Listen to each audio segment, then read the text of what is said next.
ನಮಸ್ಕಾರ. ಇವತ್ತು ಈ ಒಂದು ಚಿತ್ರದ ಮುಹೂರ್ತ ಆಗಿದೆ. ಇದನ್ನು ರಶ್ಮಿ ಅವರು ನಿರ್ದೇಶನ ಮಾಡ್ತಾ ಇದ್ದಾರೆ. ಸುಮಾ ಅಂತ ಹೆಸರಂತೆ ಅವ್ರು ಹೇಳ್ತಾ ಇದ್ದು ಕೇಳಿದೆ. ಸುಮಾ ಅನ್ನೋದು ಪೂರ್ತಿಯಾಗಿ ಅರಳಿದ ಹೂವು ಅಲ್ಲ ಅಥವಾ ಮೊಗ್ಗು ಅಲ್ಲ, ಮಧ್ಯದಲ್ಲಿರುವಂಥದ್ದನ್ನ ಸುಮಾ ಅಂತ ಕರೀತಾರೆ ಅಂತ. ಸೊ ಈ ಕತೆಗೆ ಇದೆ ಆ್ಯಪ್ಟ್ ಆಗಿದೆ ಅಂತ ಹೇಳಿದ್ರು. ಇದೊಂದು ಮಹಿಳಾ ಪ್ರಧಾನವಾದ ಚಿತ್ರ ಅಂತ ಹೇಳ್ತಾಯಿದ್ರು. ಒಂದು ಹುಡುಗಿ ಮೇಲೆ ಇಡೀ ಕತೆ ಹೋಗುತ್ತೆ. ನಮ್ಮ ಸಮಾಜದಲ್ಲಿ ಬೇಕಾದಷ್ಟು ಮೂಢನಂಬಿಕೆಗಳು ಇನ್ನೂ ಹಾಗೆ ಉಳ್ಕೊಂಬಿಟ್ಟಿದೆ. ಸೊ ಅದರಿಂದ ಅದಕ್ಕೆ ಎಫೆಕ್ಟ್ ಆದವರಾಗಲಿ, ಆ ಫ್ಯಾಮ್ಲಿ ಆಗಲಿ ತುಂಬ ಒಂದು ಕಷ್ಟ ಅನುಭವಿಸ್ತಾರೆ. ಮತ್ತು ಸಮಾಜದಲ್ಲಿ ಅವ್ರಿಗೊಂದು ಪೊಸಿಷನ್ ಇರಲ್ಲ, ಎಲ್ಲರೂ ಹೀಯಾಳಿಸುವಂಥ ಪರಿಸ್ಥಿತಿ ಇದು ಆಗಿನ ಕಾಲದಿಂದ ನಡ್ಕೊಂಬಂದಿದೆ. ಇದಕ್ಕೊಂದು ಅವೇರ್ನೆಸ್ ತಂದಾಗ ಇಂಥವೆಲ್ಲ ಎರಾಡಿಕೇಟ್ ಆಗಬೇಕು. ಯಾಕಂದರೆ ಇವೆಲ್ಲ ಸರಿಪಡಿಸ್ಕೊಳ್ಳೋಂಥ ವಿಷಯಗಳು.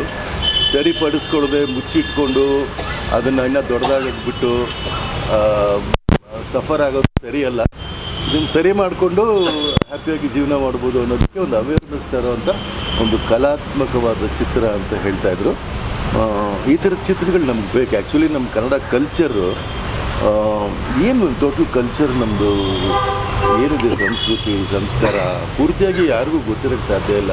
ಯಾವ್ಯಾವುದೋ ಮೂಲೆಯಲ್ಲಿ ಯಾವ್ಯಾವ ಥರದ್ದೋ ಒಂದು ಸಣ್ಣ ಪುಟ್ಟ ಪ್ರಾಕ್ಟೀಸ್ಗಳನ್ನ ಮಾಡಿಕೊಂಡಿರ್ತಾರೆ. ಅದು ಸರಿನಾ ತಪ್ಪ ಅನ್ನೋದು ವಿಶ್ಲೇಷಣೆ ಮಾಡಿದಾಗ ಅದು ಸರಿ ಮಾಡ್ಕೋಬೋದು ಅನ್ನೋ ಒಂದು ನಿಟ್ಟಿನಿಂದ ಈ ಚಿತ್ರನ ಮಾಡಿ ಒಂದು ಅವೇರ್ನೆಸ್ ತರಬೇಕು ಅಂತ ಪ್ರಯತ್ನ ಪಡ್ತಾ ಇದ್ದಾರೆ. ಅವ್ರಿಗೆ ಒಳ್ಳೆಯದಾಗಲಿ.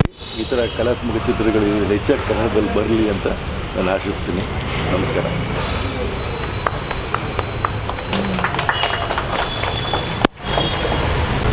ಎಲ್ರಿಗೂ ನಮಸ್ಕಾರ. ರಶ್ಮಿ ಅಂತ. ಈ ಚಿತ್ರಕ್ಕೆ ಚಿತ್ರಕಥೆ, ಸಂಭಾಷಣೆ, ನಿರ್ದೇಶನ ಇದಿಷ್ಟನ್ನು ನಾನು ಮಾಡ್ತಾಯಿದ್ದೀನಿ. ಇದು ನನ್ನ 5ನೇ ಚಿತ್ರ. ನಾನು ಇಲ್ಲಿವರೆಗೂ ಬರೋದಕ್ಕೆ ನನಗೆ ತುಂಬ ಜನರ ಸಹಕಾರ, ಬೆಂಬಲ ಸಿಕ್ಕಿದೆ. ಅದರಲ್ಲಿ ಮುಖ್ಯವಾಗಿ ನನ್ನ ಗುರುಗಳ ಸ್ಥಾನದಲ್ಲಿರೋ ನಮ್ಮ ಅನಂತು ಸರು. ಅವರಿಲ್ಲದೆ ನಾನು ಚಿತ್ರರಂಗದಲ್ಲಿ ಏನೇನೂ ಅಲ್ಲ. ನನ್ನ ಹೆಸರು ಒಂದಷ್ಟು ಕಡೆ ಗೊತ್ತಿದೆ. ರಶ್ಮಿ ಏನೋ ಒಂದು ಗೊತ್ತು ಅಂದರೆ ನನಗೆ ಅನಂತು ಸರ್ ಮುಖ್ಯ. ಅದ್ರ ಜೊತೆಗೆ ನನ್ನ ಗುರುಗಳಾದಂಥ ಮುತ್ತುರಾಜ್ ಸರು ಮತ್ತು ಸತೀಶ್ ಜೋಶಿ ಅಂತ ನಮ್ಮ ರೈಟ್ರು ಸರು, ಅವರು ನನಗೆ ಈ ನಿರ್ದೇಶನವನ್ನು ಹೇಗೆ ಮಾಡಬೇಕು, ಹೇಗೆ ಇದು ಮಾಡಬೇಕು ಅಂತ ಕಲಿಸ್ಕೊಟ್ಟವರು.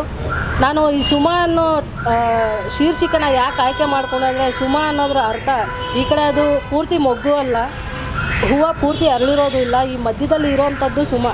ಹಾಗಾಗಿ ನನ್ನ ಚಿತ್ರಕ್ಕೆ ಇದು ತುಂಬ ಸೂಕ್ತವಾದ ಹೆಸರು ಅನಿಸಿ ನಾನು ಈ ಒಂದು ಶೀರ್ಷಿಕೆನ ಆಯ್ಕೆ ಮಾಡಿಕೊಂಡೆ. ಸೊ ನಾಯಕಿನ ನಾನು ಈಗಲೇ ರಿವೀಲ್ ಮಾಡ್ತಿಲ್ಲ, ಅದಕ್ಕೆ ಸಪ್ರೇಟ್ ಪ್ಲ್ಯಾನಿಂಗ್ಸ್ ಇದೆ. ಹಾಗಾಗಿ ನಾನು ಇಲ್ಲೇನೂ ಅದರ ಬಗ್ಗೆ ಮಾತಾಡ್ತಿಲ್ಲ. ಟೋಟಲ್ ಹೊಸ ಟೀಮ್ ಅಂತ ಹೇಳ್ಬೋದು. ಸೊ ನಾಯಕ ನಟರಾಗಿ ಪ್ರದೀಪ್ ಗೌಡ ಅಂತ ಮೈಸೂರವರು, ಸೊ ಅವರು ನಮ್ಮ ಜೊತೆಗಿದ್ದಾರೆ. ಮತ್ತು ನಮ್ಮ DOP ಆಗಿ ಶಿವಶಂಕರ್ ಅಂತ, ಶಂಕು ಅಂತ ಕರಿತೀವಿ. So music director N Raju ಅಂತ. ಮತ್ತು ಅದ್ಭುತವಾಗಿ ಒಂದು ಸಾಂಗ್ ಹಾಡಿದ್ದಾರೆ ನಮ್ಮ ಮೇಘನಾ ಹಳಿಯಾಳವರು.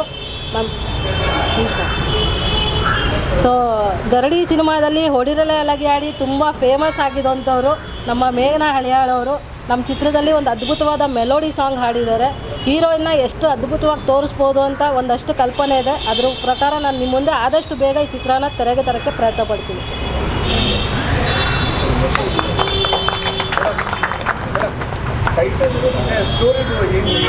ಖಂಡಿತ ಸರ್, ನಾನು ಆಗಲೇ ಹೇಳಿದೆ, ಟೈಟಲ್ ಬಂದು ಸುಮಾ. ಅದು ಈ ಕಡೆ ಪೂರ್ತಿ ಮೊಗ್ಗು ಅಲ್ಲ, ಪೂರ್ತಿ ಅರಳಿರೋದು ಅಲ್ಲ, ಮಧ್ಯದಲ್ಲಿರೋವಂಥದ್ದು. ಆ ಥರ ಒಂದು ಕ್ಯಾರೆಕ್ಟರ್ ನಮ್ಮ ನಾಯಕ ನಟಿಗೆ ಬರುತ್ತೆ.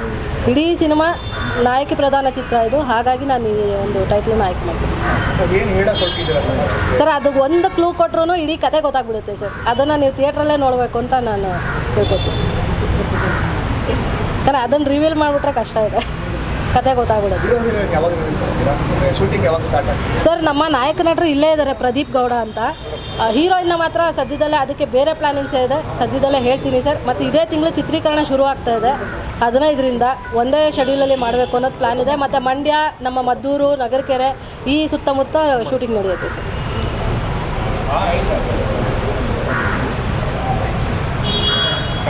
ಜೋಶಿ ಸರ್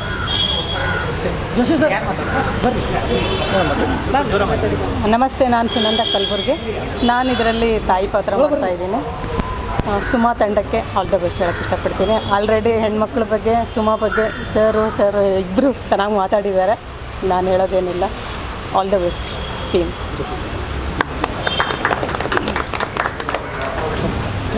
ತುಂಬ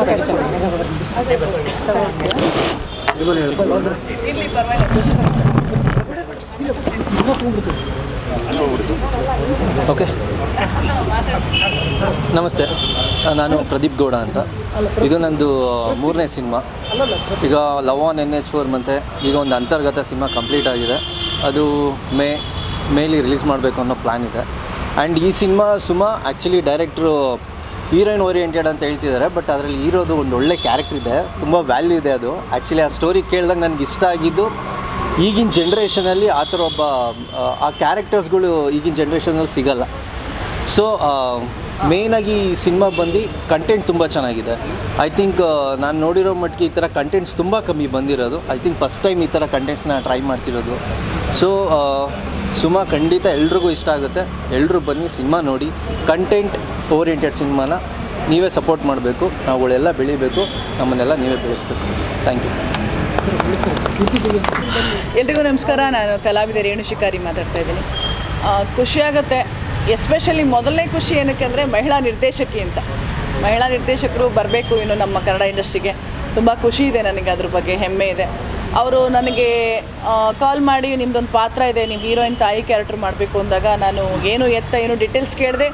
ಆ್ಯಕ್ಚುಲಿ ಸ್ಟೋರಿನೇ ಕೇಳಿದೆ, ಒಪ್ಕೊಂಡೆ. ಬಿಕಾಸ್ ಆಫ್ ಮಹಿಳಾ ನಿರ್ದೇಶಕಿ ಅಂತ ಖುಷಿಯಾಗುತ್ತೆ. ರಶ್ಮಿ ಅವ್ರ ಬಗ್ಗೆ ಮಾತಾಡಬೇಕು ಅಂದರೆ ಪಾತ್ರದ ಬಗ್ಗೆ ನಾನು ಡೀಟೇಲ್ಸ್ ಹೇಳೋಕ್ಕಾಗಲ್ಲ, ಯಾಕಂದ್ರೆ ನನಗೆ ಗೊತ್ತಿಲ್ಲ ಪಾತ್ರದ ಬಗ್ಗೆ. ಒಟ್ಟಿನಲ್ಲಿ ತೃಪ್ತಿ ಇದೆ. ಪಾತ್ರ ಚೆನ್ನಾಗಿದೆ ಅಂತ ಹೇಳಿದ್ದಾರೆ, ಮಾಡೋದಕ್ಕೆ ಖುಷಿಯಾಗುತ್ತೆ. ನನಗೆ ಸುಮಾರು ನಾನು ಇಷ್ಟು ವರ್ಷದ 20 ವರ್ಷದ ನನ್ನ ಎಕ್ಸ್ಪೀರಿಯೆನ್ಸಲ್ಲಿ ನಾನು ಮಹಿಳಾ ನಿರ್ದೇಶಕಿ ಹತ್ರ ಮೊದಲನೇ ಸಲ ಕೆಲಸ ಮಾಡ್ತಿದ್ರಿ ಅನ್ನೋ ಹೆಮ್ಮೆ ನನಗಿದೆ. Thank you so much.